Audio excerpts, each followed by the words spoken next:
Here we go. Hello out there. We're on the air. Good morning, everybody, and welcome back to the daily Bitcoin journey.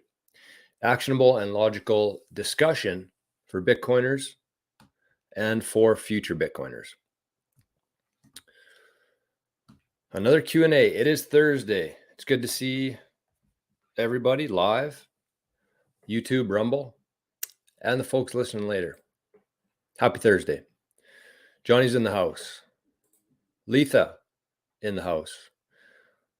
Fresh onto nostr with the Zap feature set up. Good on you, Letha. Crypto Heathen. Well, it is Thursday. It is our favorite day of the week. I think we missed it last week. Maybe not. Anyways, we got some really good questions here this morning. So I got a list of about every Thursday we do a live Q&A on the show. People send in questions via email or comments on YouTube or however, nostr, I don't know. Anyways, I got a few good ones today, but also if you're in the live chat and you have any questions about anything Bitcoin related, anything else, business, stuff we've been talking about on here. I apologize if you can hear Arnie in the background. He's kind of whining right now, but he'll get over it. So that's what we're going to be going through today. We'll start with the metrics though, like we always do. Rock and roll. Good morning, wonderful Bitcoin. Purchasing power to the people. Hashtag Bitcoin. Do hashtags work on YouTube? Comments? I don't know. People like throwing out the hashtags. Oh, I got my email up there. We don't need to be showing that to the world. Okay, let's get to the metrics. Here's the mempool. We're currently block height 833,580. So since January 3rd, 2009, 833,000 blocks have been mined. Each Bitcoin block is just full of a bunch of transactions. That's all that it is. And the miner responsible for putting together that block compiles all the transactions, collects all the fees, and broadcasts it out to the entire Bitcoin network. So this is the block height right here, 83350. It was mined by Luxor. I don't think I've ever seen that one before. A couple new ones in there. I really like this new feature on mempool where it shows who mined the last block. I like that. Where were we here? So looks like they got 6.3 low fees this morning. They only got 0.1 of a Bitcoin. Still pretty good though, 10 million sats. And fees are low this morning, 12 sats per VByte. That's interesting. It's kind of been all over the map in the last couple of days. It's 80 yesterday, 12 today. So if you need to send any Bitcoin on layer 1, today's the day. Check in quickly with Clark Moody dashboard, just as a additional resource for people if you're interested. If you're a nerd like myself, you have pretty much everything you need to know about Bitcoin on this thing. bitcoin.clarkmoody.com/dashboard. So, but our own metrics. This is the Bitcoin journey dashboard here.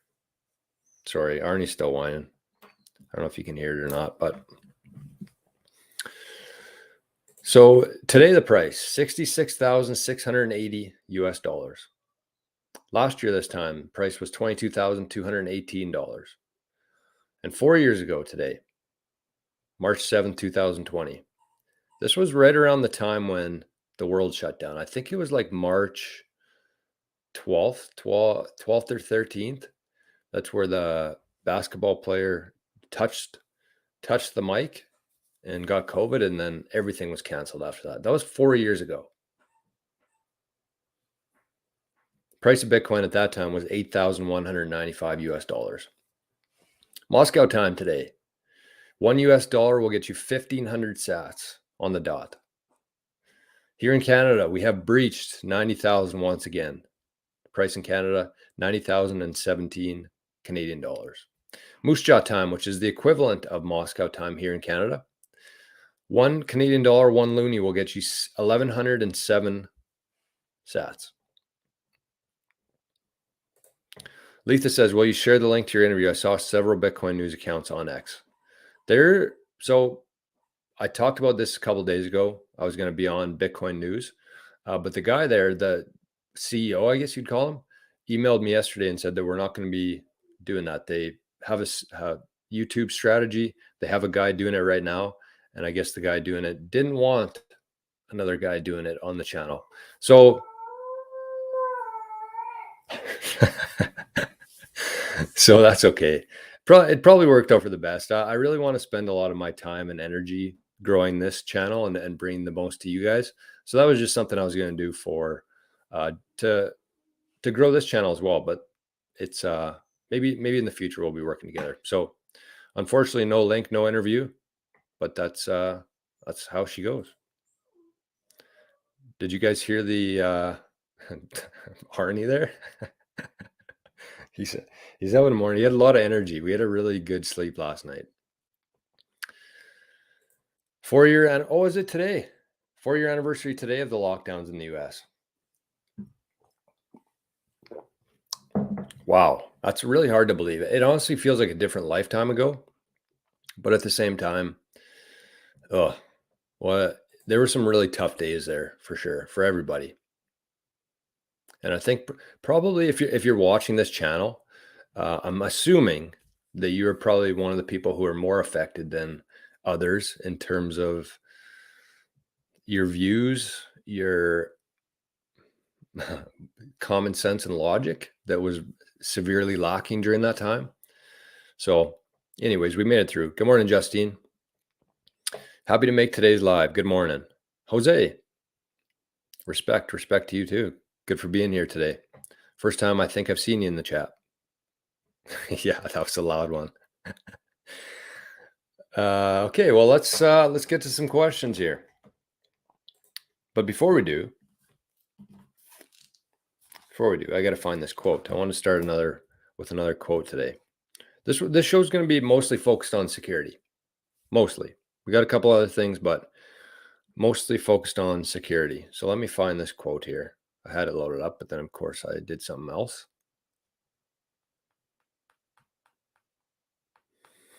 But I know exactly where it is. Okay, so here's today's quote. This is what we're going with. The quote is from NVK. This NVK is the CEO, I believe, the founder of non-kyc. Non-kyc produces the cold card, which is the highest standard of Bitcoin security, in my opinion, and many other opinions in Bitcoin that I trust. So if you don't have a cold card, something that I would consider. I'm not selling it. I'm not sponsored by Cold Card. I'm just a very satisfied customer, sleep very well at night, knowing that wherever I keep my Bitcoin has never been connected to my laptop. It's a big deal. And I think people underestimate how big of a deal it is. So that's kind of going to be the focus today, I think. So NVK's quote, this was a tweet from yesterday. It's probably on Nostr too. But he said, always secure your Bitcoin as if it was 10 times what it is worth today. So always secure your Bitcoin as if it was 10 times more valuable than it is today, or priced higher than it is today. And I think that that's kind of how I've been thinking through my short time in Bitcoin. That's how I've been seeing this, is like, I don't really pay attention to what it's worth right now in fiat, because I know how unreliable that is to compare it to. So what I'm saying is, prepare yourself to be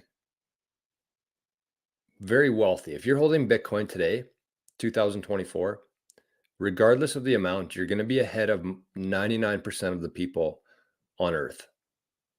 Assuming everything goes as we expect it to.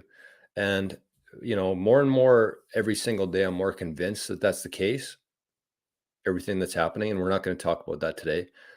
But you have to be prepared for that in terms of your security, in terms of your inheritance stuff. If something were to happen to you tomorrow or today, would your family be able to figure out how to get your Bitcoin out of your wallet? I honestly think that for most Bitcoiners, so Bitcoiners are a very small percentage of the population for one. And I think that there's also a very small percentage of Bitcoiners who have actually communicated this with their families properly, or whoever is, next in line to get the Bitcoin if something were to happen to you.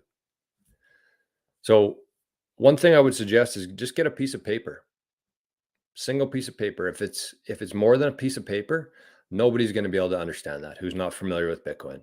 So get a single piece of paper, tell them where the information is, tell them what to do. And another thing I would consider in there is I would put two things on there. I'd say whoever your most knowledgeable Bitcoin friend is, whoever that is, if you don't have anybody, you could use somebody like me. Doesn't have to be me, but somebody like me. And the next part is why I think that will actually be possible. Because the next line, you're going to put who you can contact if you need help with it. And then you put another line below that saying, under no circumstances should you be sharing this private key, this backup phrase, these 12 words with anybody. So even if you contact this person, don't ever give them these 12 words. They should never need access to this. They can help you through it while you look at those words. But in terms of the 12 words themselves, the backup, nobody else will ever need to see that. And if they ask for that, run. It's kind of like when you're a kid and your parents teach you, if somebody asks you for candy, you run. It's the same kind of thing. If somebody's supposed to be helping you and they ask you for your backup phrase, run. So just be clear with that. On your one-page document, put where, how, if you need help, contact this person, but never ever under any circumstances, in bold, underlined, don't ever share this backup phrase with anybody, because if anybody else has this backup phrase, they now own our Bitcoin. So keep it simple. That's my advice for inheritance planning. So that's kind of, when we talk about preparing for this, you have to be ready for all that. You have to be ready for what's coming. Too many people are focused on the dollar value. Many people who own Bitcoin today are still too focused on what it's worth today. This is going to be a rounding error in 10 years from now. We're going to look back 10 years from now and laugh that you could get Bitcoin for $60,000. So very early, you have to be ready for this kind of stuff, though. You have to be living in the future, essentially, with holding your Bitcoin, with earning Bitcoin, all that kind of stuff. So with that in mind, let's get to it. We're going to start with, what are we going to start with here? Oh, I did have a couple notes. Let's, maybe we'll save this for another day. We'll save it for tomorrow. But the one thing I did want to point out was that the Arizona Senate put in legislation, or whatever you call it. I'm not a legal expert, but they've essentially shown that they're interested in holding Bitcoin on their reserve, the Arizona Senate. So you think about that. You think about the Arizona Senate, that's one small Senate out of the whole world, right? And even Michael Saylor was talking about this the other day.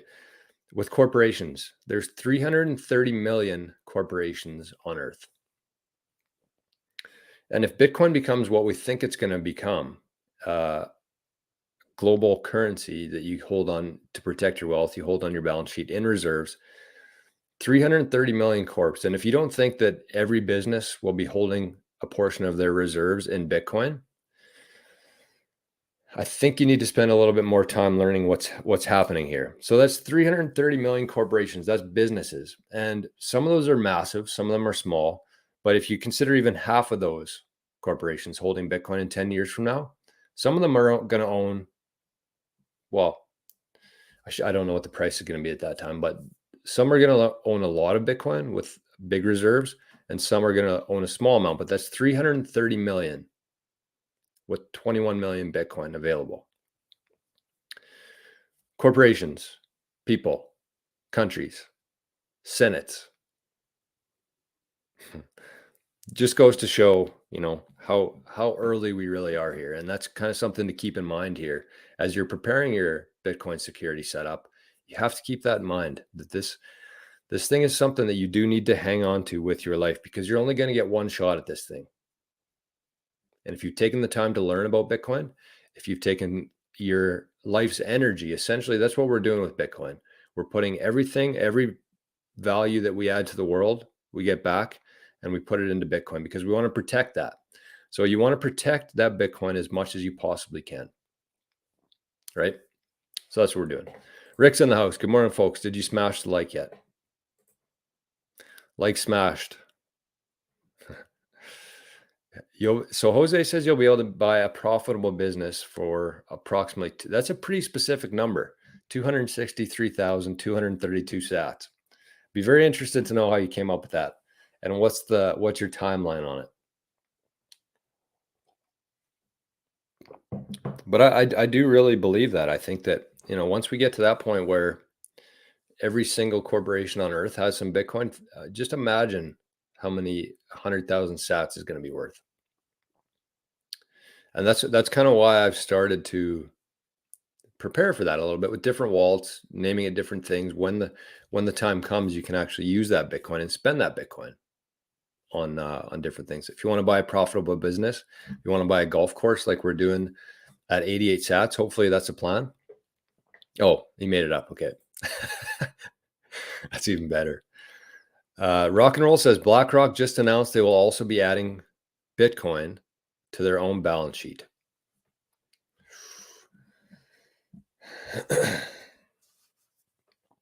BlackRock is also creating other companies, subsidies, that are going to apply for ETFs. So BlackRock doesn't just want their own ETF anymore. That's not good enough for them. They're going to be holding Bitcoin on their balance sheet, and they're opening up subsidy corporations that are going to apply for Bitcoin ETFs so they can hold ETFs as well. Honestly, this stuff isn't very complex in terms of how many people are going to need Bitcoin versus how many Bitcoin are available. It's really simple when you think about it that way. And I think that a lot of people are maybe underestimating how scarce Bitcoin is and just how many people and businesses and senates and nonprofits are going to be buying Bitcoin. So there you have it. So the first question here, start with an easy one. This is from Ryan Bailey Boxing. We should give a shout out to him. He comments on most videos. I'm sure he's going to be watching this video today. So shout out to Ryan Bailey Boxing. Check out his YouTube channel. He's I'm assuming he owns a boxing company or a boxing instruction business. So check him out, Ryan Bailey Boxing. He wants to know thoughts on the Trust wallet. And I believe that that's a Coinbase wallet, right?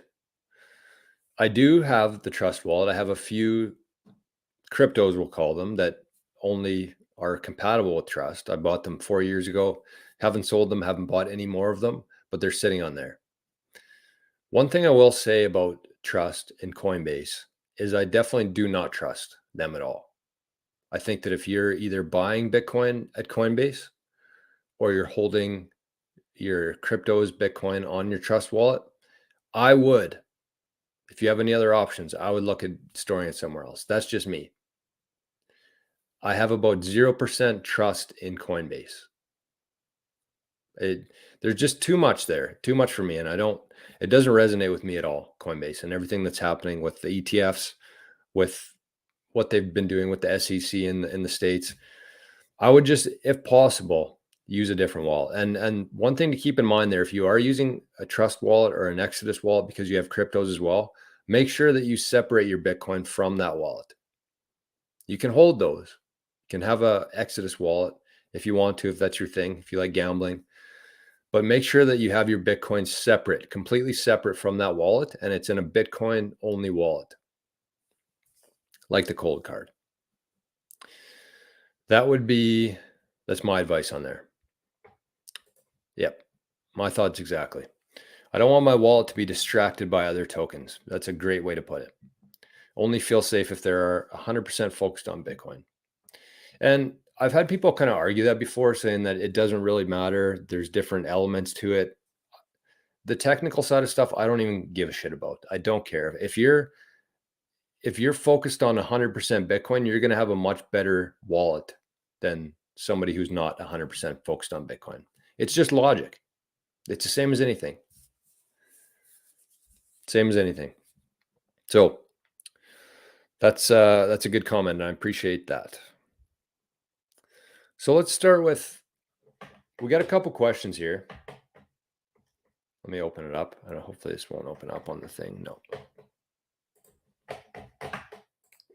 So this is a bit of a scenario. We're going to start with this one because for some people, this might be a little bit above your head. It's a little bit above my head, I think, just because this is something that I don't think that I really need to know. But the more you can understand everything, the better off you're going to be in terms of navigating this. So bear with me here. One thing I've done to further my Bitcoin knowledge every day is listen to stuff that I don't fully understand. And sometimes it puts me to sleep. Sometimes I zone out. But just by listening to things, you're gonna secondhand absorb some of this stuff. And then down the road, some of the dots that might not have been connected are gonna now be connected. So that's kind of my logic on it. Arizona Renaissance man. He says, like a cardiologist compared to a general practitioner doctor, talking about the Bitcoin wallets. It's a good analogy. If you're focused on something, you're probably going to be better at it than somebody who isn't focused on it. In Bitcoin wallets, in life, in healthcare. Holy, I need to mute this. How do I mute a group chat? Well, good news is Arnie's not howling anymore. He must be snoozing. So here's the question. Number one, this is, first of all, great opener in this email. It says, I hope all is well in freezing Manitoba. I'm surprised Trudeau. I haven't heard that one before. I'm surprised Trudeau hasn't renamed it Peopletoba.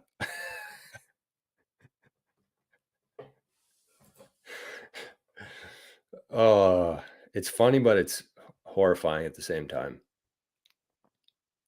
Okay, so he's got 3 questions here. We're going to go through these. We'll see what we can do with it. So the first question is, if you're using Sparrow Wallet, which is the best wallet out there, if you have a choice, get a laptop, get Sparrow, get a cold card, and sync those two up. So if you're using the Sparrow Wallet and piggybacking off of one of somebody else's nodes, so when you get a Sparrow Wallet, you're automatically connected to somebody else's node. And that's kind of who you're relying on, that the information on your interface is accurate. So he says, my understanding is that your privacy is the drawback. Yes, because they can essentially see all of your transactions. You're piggybacking off of their node. So I guess just to stop there, with the mempool, every time a new block is confirmed in there, that gets broadcast to every single person running a node. So when you see your Sparrow wallet, it's connected to somebody's node. That's their copy of the miner. They broadcast the most recent transaction or the recent block. It gets added to the blockchain.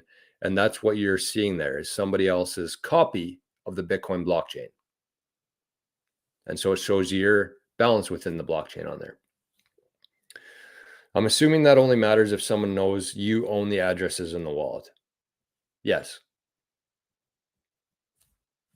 And I don't really know the actual implications of that in terms of how somebody could connect your name. I guess if you KYC yourself in an exchange, send it to a wallet, somebody running a node sees that address. I think it's a little bit more than people really need to worry about at this stage. But definitely the more private you can be with Bitcoin, the better it's going to be. So he says, from what I've researched, the consensus is that the best practice for Bitcoin nodes is as follows. Number one, Sparrow Wallet node. You're essentially piggybacking off of somebody else for amounts $1,000 to $10,000 worth of Bitcoin. I don't know if it must be dollars. Yeah, it is dollars. Number two, run your own Bitcoin Core node. If you have $10,000 or more, up to $100,000. And then number three, you run your own Electrum server if you have more than $100,000 worth of Bitcoin. So I haven't heard that before. That's new to me. But he's essentially saying that for a small amount of Bitcoin, you can rely on somebody else's node. For a larger amount, you run your own node, you download the BTC core software, you run your own node and hook up to that. And then if you have over 100,000, you actually run your own server, which you connect to your node. So that's I think that's a pretty good threshold to use. I don't know how serious people are going to take that. It's not easy stuff to do. I mean, it is. I shouldn't say it's not easy. All you have to do is have enough space on your computer and you download the Bitcoin Core software and you connect it to your node. I don't think it's very hard to do. I just don't think that a lot of people need to do it, but it is something that I'm going to do. So that probably is a pretty good threshold to use. I'm not following it myself right now, but I think that's good advice. So he says, I'm currently in number one, but I'm thinking if the value of Bitcoin skyrockets, let's say 100x, I now automatically jump from category 1 to 3 without doing anything. So first comment on that is you should never really be too fixated on any sort of threshold. So things are always changing. I think it's going to look foolish to say that if this, then you need this at this stage. When we're looking back 10 years from now, don't ever get too caught up with the hard lines of this. You just kind of have to feel it off based on your own experience. If you're haven't been in Bitcoin for very long, I don't think you need to be messing around with this kind of stuff. So even if you cross the threshold, you definitely don't want to skip the second part there. You have to learn that, even if you learn it for a couple months and then move on to running your own server. I think that that's a pretty important step for people. So just because the price increases, we do have to be preparing as best we can at this stage, but never feel like you have to do anything just because you heard something on YouTube, right? So he says, the problem is that if I want to move any Bitcoin from Sparrow, the current node, to my own node, my privacy hasn't improved because my addresses were initially on the Sparrow node, which was public. And I do think that that makes sense. I think that if you go down that deep into it, that does make sense. That if somebody was paying close enough attention to your wallet, let's say you're piggybacking off somebody's node, and if they were really focused on wanting to see your transactions and follow it all, I'm sure they could. But the odds and the chances of that actually happening, I think, are pretty slim. So if you move that to your own node, from there on, you're going to be the only person seeing all your transactions, knowing that it's you. But if, I guess on the flip side of that is if they were following I don't know, kind of my interpretation of that would be, it's not something that I would worry too much about at this stage. But I also don't have enough information to really make a final comment on that because I haven't done it myself. And so part of these Q&As is I learn a lot. I hope that I can kind of explain these things in simple terms because I'm not a very technical person myself. And I am still learning. I'm learning every single day. And I definitely do not claim to be an expert on any of this stuff. But I think that just having my level of technical stuff helps understand it because I've listened to very knowledgeable people try to understand this. And they make a lot of assumptions that people just are 20 steps ahead of where they actually are. So I guess to conclude that, I would just focus on learning how to run a node, get it set up if you want to, and don't worry too much about the privacy stuff right now. If privacy is going to be a big concern for you in the future, there will be things that come up like a mixer or a coin join. I think that will be more effective in terms of getting rid of that. I don't think running your own node is going to be protecting you from that. So get it set up and then worry about the privacy. It's definitely not going to get rid of all your transaction history and somebody else being able to see that. Hey, I don't know how to say his name. Hakra. He's I'm always in the chat with him on Ben's show, or when I have been. Says, good morning, TJ. Thoughts on Bitcoin Satoshi's vision? I personally feel it's just going to be labeled a digital commodity like Bitcoin. The world seems to have made a decision that BTC is Bitcoin. Okay. It's a good question. So BTC, or is it BSV, Bitcoin Satoshi's vision? I've actually been seeing a lot of stuff on my channel about this. And some people I used to follow on crypto stuff, they're talking about BSV now. And I think that this is Craig Wright's baby, Bitcoin Satoshi's vision. I think that I don't know the exact specifics of it, but my comments on it would be, yes, the world seems to have made its decision that BTC is Bitcoin.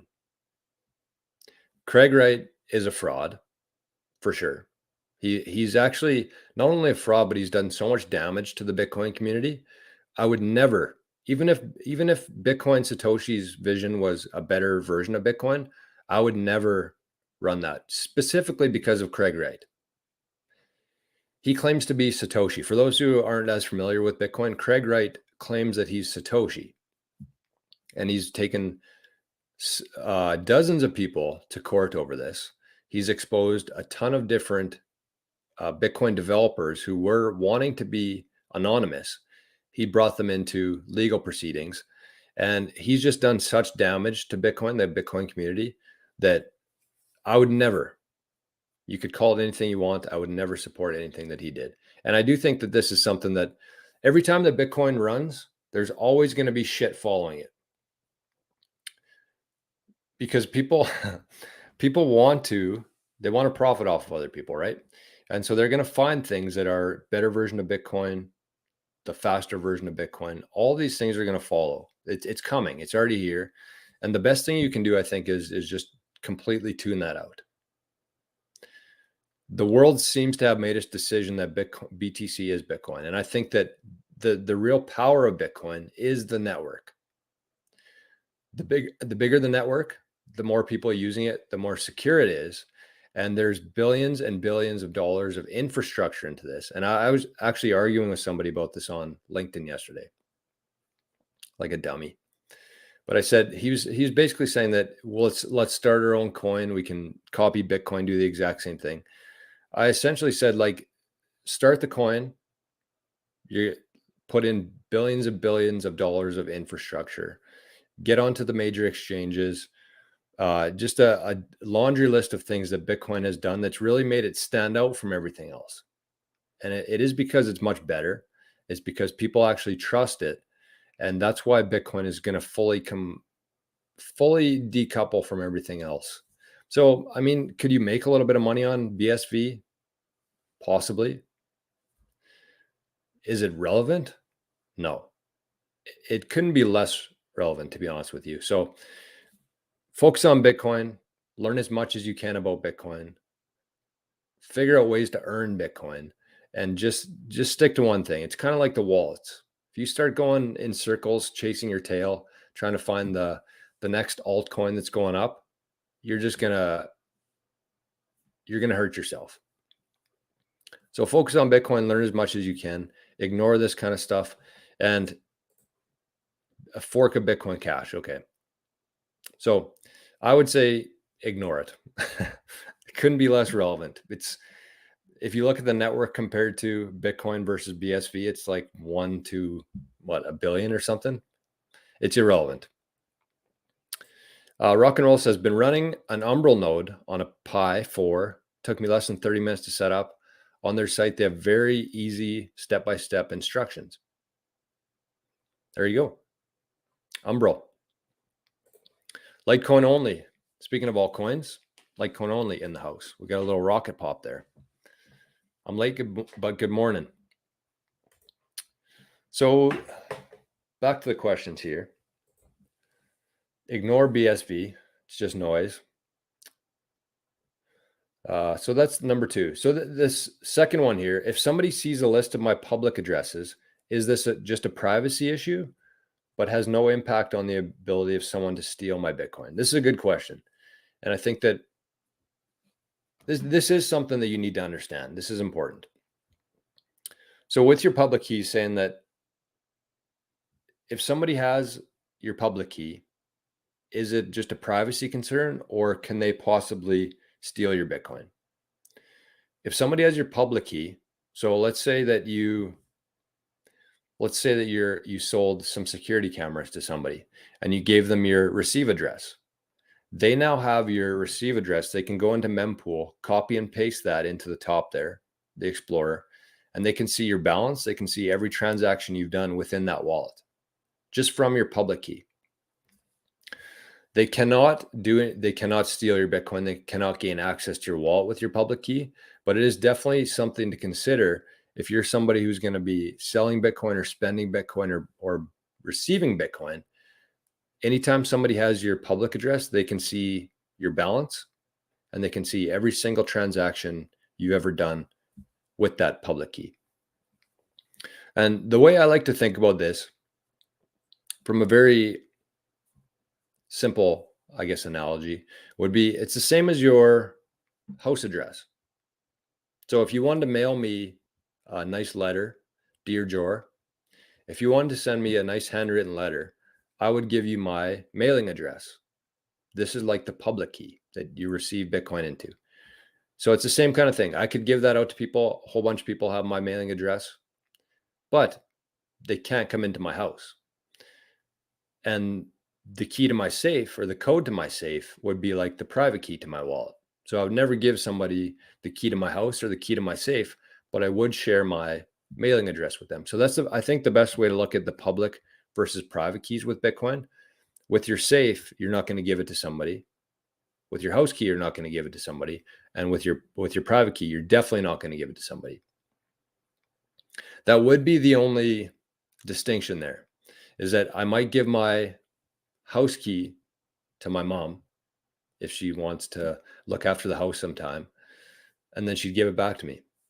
I cannot give my private key to anybody with Bitcoin. I can never give my 12 words to anybody under any sort of circumstances, like we mentioned. Whether somebody's trying to help you online, whether you're in some sort of session with somebody and they're asking for your private key, and especially you never enter it into random websites. So that's just good practice, is never, ever give somebody your private key, because when you do, they own your Bitcoin. Bitcoin only, don't shitcoin is bad for you.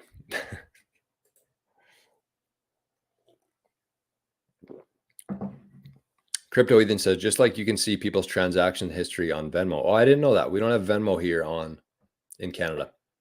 Bitcoin transactions can't be set to private. Correct.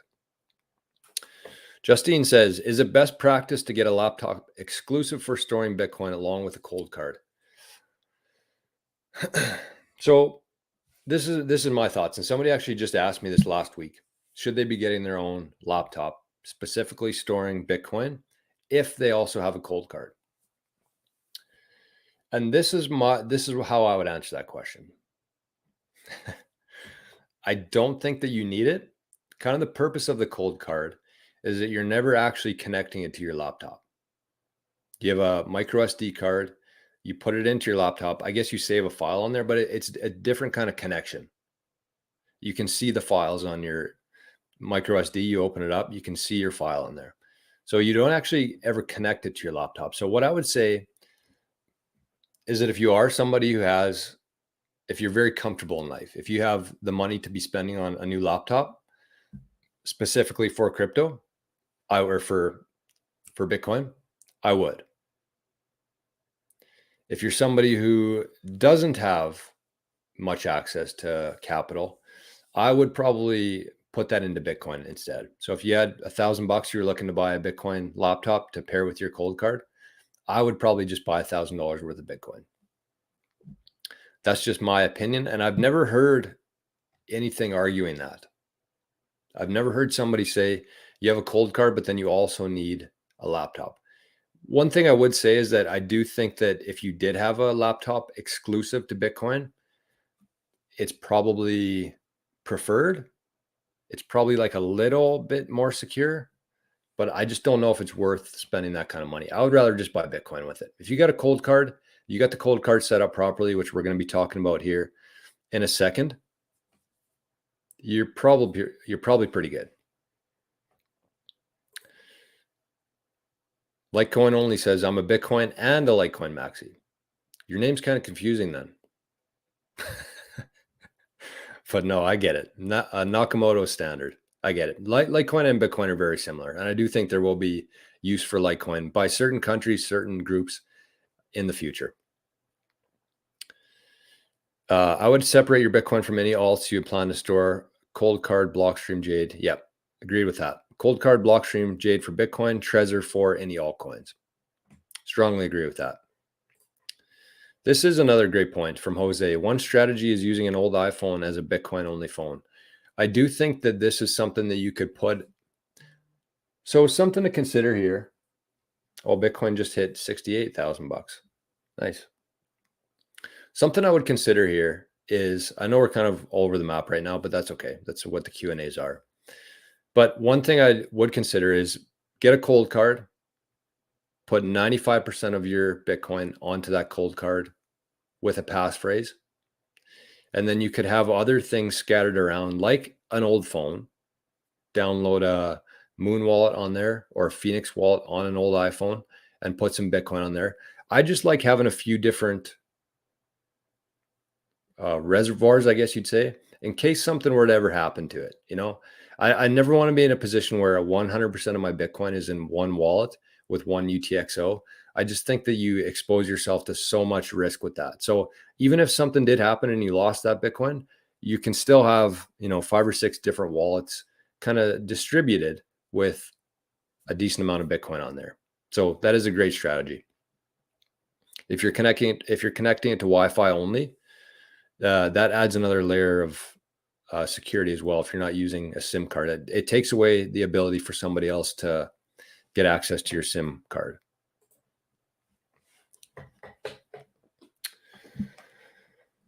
So the second part of that is, as long as my seed is protected in cold storage on a cold card and has never touched the internet camera or anything digital, my Bitcoin should be safe. Yes. Even if somebody has your public address, they cannot access your Bitcoin with it. Zero way to do it.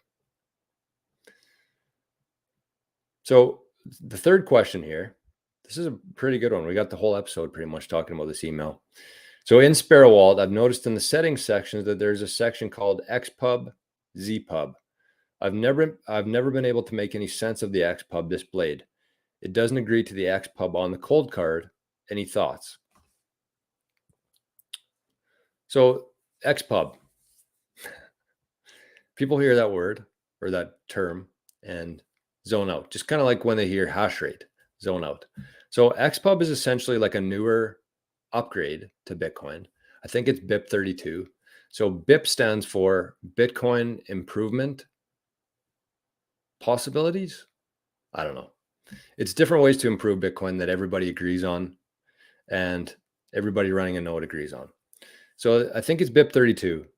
And so historically, this is kind of where we'll start. Historically, I believe if you had a Bitcoin address, that was your Bitcoin address. If you had that, say you had a Sparrow wallet in the old days and you had one address on there. If somebody sent you Bitcoin, you couldn't just generate a new address on there. You had to have a wallet, one wallet for every address. I believe that's how it was. But with this BIP32, it's made an improvement to Bitcoin. So an xpub is essentially like the top of the tree, I guess you'd say. And from that, all the different addresses can be formed. So if you look at your Sparrow wallet, there's one xpub, and that xpub generates all of the different receive addresses within that Sparrow wallet. So even though you could give somebody one receive address to send you Bitcoin, and then you give somebody else a different receive address to send you Bitcoin, as long as those are both from the same xpub within Sparrow, it's all going to show up within your Sparrow wallet. So it was a improvement to Bitcoin. I think that that's a huge improvement. So you can store all your Bitcoin in the same wallet while improving your privacy without having to send everybody the exact same receive address. So that's pretty cool. One thing to keep in mind there is that if somebody does have your xpub, if they happen to get a hold of your xpub, they can see every single receive address generated from that xpub. So like I said, you don't really have to understand it. I don't think it's too relevant right now. If you set up your own Sparrow wallet, on the settings page, you can see your xpub. You can flip it back and forth to your zpub, which we'll talk about in just a sec here. But from that xpub, that's what generates all of those receive addresses within the Sparrow wallet. So it's just a Bitcoin improvement that happened through the years, and I think that it is a very good thing. And obviously, everybody agreed to that if they passed the BIP. So, and then he says the last question here is, what is the difference between an xpub and a zpub? So, kind of my thoughts on this, or I honestly didn't know myself, so I had to look up this one. But it's basically the exact same thing. Zpub, xpub, it's the same except it has a different address type. So if you look at Sparrow, I'm going to open mine up here. I'm not going to bring it onto screen, but let's see if we can get her going. I did a bit of playing around with it this morning just to see if there was a difference in the xpub versus zpub.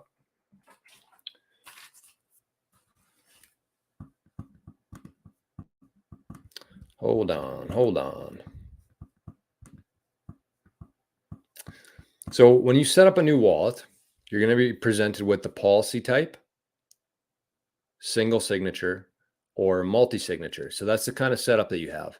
And if you do decide to go multi-signature, from there you can decide how many signatures are required. So let's say you got 3 people in your multi-signature setup. You can set it to be 2 out of 3 people need to sign that transaction before it's confirmed or before it's broadcast. So the next part is the script type. So there's 4 options there. There's the legacy, there's the nested SegWit, and there's the native SegWit. So I think what everybody's most familiar with, this is the only thing that I use, is the native SegWit. I think if you're using the nested SegWit, that's what the zpub would be for. That's what you need the zpub for. It's just it's a different address type, it says. So the P2SH, I hate getting too technical on here because I'm not an expert, and I think that you just lose people talking like that. But you can explore this yourself. If you want to go into Sparrow Wallet, check this stuff out, you can. And so you can see there on the settings, you can see the key stores. It says the BIP, the master fingerprint, and then the xpub, zpub. And you can flip those back and forth. So I don't think it's very relevant for most people to really understand this. If you stick to native SegWit for your wallets, you don't really need to know the difference between xpub and zpub. So that's kind of my thoughts on it there. Okay. Yes, some good points in the chat here. We're going to go through these quickly. Bitcoin improvement proposal. Thank you, Jose. Also, this is really important. Don't repeat your seed phrase out loud. Mics on your phone could pick it up. And one thing I would say on that is that if you are somebody who's, you have your Sparrow wallet, you're writing down your backup phrase, don't write it down in view of the camera. Be as paranoid as possible with this stuff, because the chances of somebody actually gaining access to your wallet from that are very, very, very slim, but they're not zero. So just be as paranoid as you can. Also, TJ, per the name, it means procrastinator in Hindu, which is what I was at one point. Oh, I got you. Your name. I tried to pick a name in the late 90s and the spam email bots couldn't easily pick up. That's fair. It's a good call. So what is your first name, if you don't mind sharing? Or don't, whatever. It's the internet, so people like being private. Good morning, Daniel. Yeah, zpubs it's basically the exact same as an xpub. And if you actually go into Sparrow, it shows your xpub, and you can use the 2 little arrows there back and forth, and it swaps it from xpub to zpub. So they're both within the same wallet. I think that the zpub is just specific to some script. Anyways, there you go. Steve, there we go. Good to meet you. Essentially, we've known each other for quite a while via the YouTube chats, but glad you could be here today. Rock and roll. I love passphrases. That's what we're going to be talking about right now. So shout out there. My pal Lone Star sent in those great questions. I think pretty helpful for people. For me, for sure. Like I said, this is something that I'm just learning myself. And so being able to explore it a little bit further, talk about, I think it kind of helps everybody. Oh, we got a dog that needs to pee by the sound of the things here. So we're going to have to keep this short. So the last question here was from a new creature on YouTube. And the question is, let's say somebody has your seed phrase. Doesn't a passphrase stop them from stealing Bitcoin? So if somebody does get access to your 12 words, doesn't a passphrase stop them from stealing it? Yes. But you have to keep in mind here that the original wallet, your 12 words, if you add a passphrase to that wallet, that becomes a totally different wallet. And there is a lot of strategy there. One thing I would say is if you are somebody who wants to take the stuff seriously and you don't have a multi-signature set up for your Bitcoin, strongly consider the passphrase. And we did a show last week on living in the future tier, talking about passphrases and how you can set up your own decoy wallet. I don't talk about it on YouTube because the more information that's out there, the more they're going to have if somebody did get access to your cold card and knows about this stuff. So it's a very good way to add another layer of security to your cold card. If you want to check that video out, in the description, living in the future tier, Patreon, you can do a 7-day free trial. If you do nothing else except for look at that video, last week we talked about the passphrase, how to do it, the importance of it, and how you can decoy somebody into that. So if you have a passphrase, it sets up a new wallet. But if they have your 12 words, you can give them those 12 words. They're going to see a small balance of Bitcoin in there, but they don't even know that you have the additional wallet in the background there. So I hope that makes sense. Sorry, it's a little bit scrambly right now. The dog needs to pee and I really don't need to be cleaning up pee this morning. So we're going to leave it there. I appreciate everybody being here. I appreciate the comments. Sorry for the scramble here at the end, but that's just part of life. So have yourselves a great day, and we'll see you right back here first thing tomorrow. Check out the Living in the Future if you are somebody who has a cold card and wants to take this stuff seriously. That's what we're doing there. So you can get a trial. If you don't like it, you can cancel it. If you want to stick around, we're doing some pretty cool stuff over there. So anyways, good to see you. I appreciate you all. And we'll talk to you very soon. Tomorrow morning, to be specific.